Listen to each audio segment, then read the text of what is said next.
কর আওতার বাইরে থাকছে ক্ষুদ্র ব্যবসায়ী, মুদি দোকান ও কাঁচা বাজার। অন্যান্য ক্ষুদ্র ব্যবসার জন্য রাখা হচ্ছে ফ্ল্যাট রেটের ভ্যাট কাঠামো। সোমবার বিকেলে জাতীয় সংসদে এই তথ্য জানিয়েছেন অর্থমন্ত্রী আমির খসরু মাহমুদ চৌধুরী। তিনি বলেন, দুর্বল ব্যাংকগুলোর বিতর্কিত সাবেক মালিকরা যেন আবার ফিরে আসতে না পারে সেজন্য ব্যাংক রেজুলেশন আইনের সংশোধন করা হচ্ছে। এছাড়া পুঁজিবাজারের নিরাপত্তায় বিশেষ সুবিধার ঘোষণাও দেন তিনি। সর্দার রাজীবের রিপোর্টে দেখুন বিস্তারিত। বিজলি কেবলসের স্কিন কোটেড ইনসুলেশন আগুন প্রতিরোধী। বিজলি কেবলস, নিরাপদ আজীবন। অর্থমন্ত্রীর বক্তব্যের মধ্য দিয়ে শেষ হলো 2026-27 অর্থ বছরের প্রস্তাবিত বাজেটের ওপর সাধারণ আলোচনা।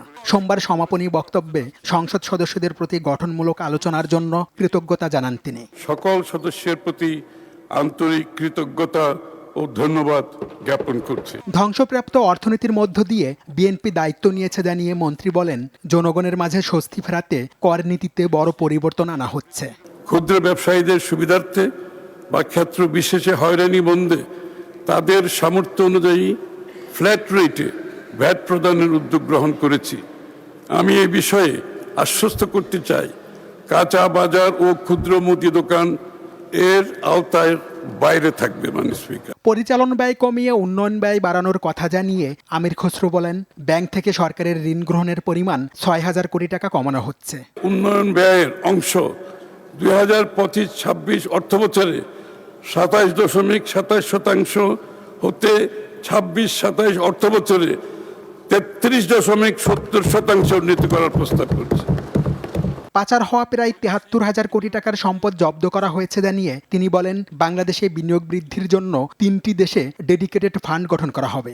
বিকল্প অর্থায়ন পরিকল্পনার অংশ হিসাবে হংকং, লন্ডন ও নিউ ইয়র্কে কেবল বাংলাদেশে বিনিয়োগের জন্য বেসরকারি পর্যায়ে তহবিল গঠনের উদ্যোগ নেওয়া হচ্ছে। বৈশ্বিক টেলিকম কোম্পানি ভিওন $100 কোটি বিনিয়োগের প্রতিশ্রুতি দিয়েছে জানিয়ে অর্থমন্ত্রী বলেন, প্রকল্প বাস্তবায়নে স্বচ্ছতা ফেরাতে ড্যাশবোর্ডের মাধ্যমে তদারকি করা হবে। ভিওনের প্রতিনিধি দল বাংলাদেশে $1 বিলিয়ন বিনিয়োগের উদ্যোগের প্রতিশ্রুতি দিয়েছে।